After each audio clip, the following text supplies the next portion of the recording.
اور بار قرآن مجید میں ایک سے زائد مرتبہ ہے ما قدر اللہ حق قدرہ، یہ اندازہ نہ کر سکے، قدر نہ کر سکے اللہ کی جیسے کہ اس کے قدر کا حق تھا۔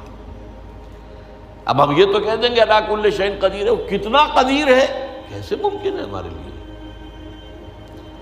ہمارے ذہن کی ترازو گویا کہ سنار کی ترازو کے مانند ہے، جس میں تولے اور ماشے تلتے ہیں، ٹنوں سریا تو اس میں نہیں تولا جا سکتا۔ تو ہمارے دماغ کی اس ترازو کے اندر اللہ کتنا قادر ہے یہ نہیں آ سکتا،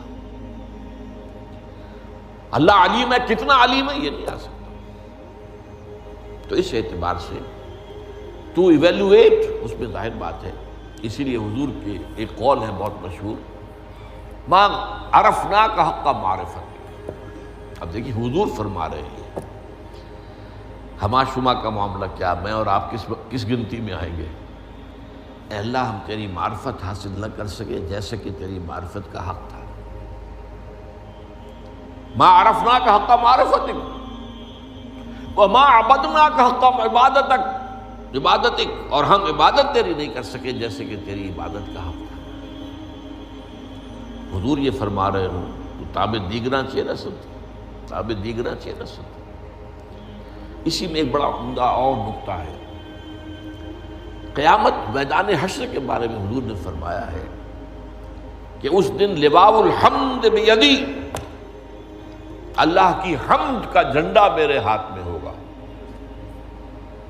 حضور کا نام ہی محمد ہے، احمد ہے، حامد بھی ہے، محمود بھی ہے، سارا یہ حمد کے گرد ہی گھومتا ہے معاملہ۔ تو اس اعتبار سے قیامت کے دن دربار خداوندی، اب وہ دربار کیا ہوگا ہم کچھ سمجھ تو نہیں سکتے۔ اس محفل میں دربار خداوندی میں اللہ کی حمد ہوگی، ثنا ہوگی، میں کروں گا۔ اس روز جو حمد میں کروں گا وہ آج نہیں کر سکتا۔ اس جملے پہ غور کیجیے، کیونکہ آپ کسی شے کی تعریف کریں گے تو وہ آپ اس شے کی حقیقت کی جتنی معرفت آپ کو حاصل ہو گئی اتنی ہی تو کریں گے نا۔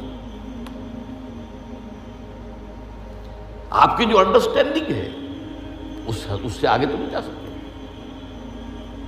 تو گویا کہ حضور کے سامنے بھی حضور بھی فرما رہے ہیں کہ جو معرفت رب اس وقت مجھے حاصل ہوگی وہ آج حاصل نہیں، جو حمد میں اس روز اللہ کی کروں گا وہ میں آج نہیں کر سکتا۔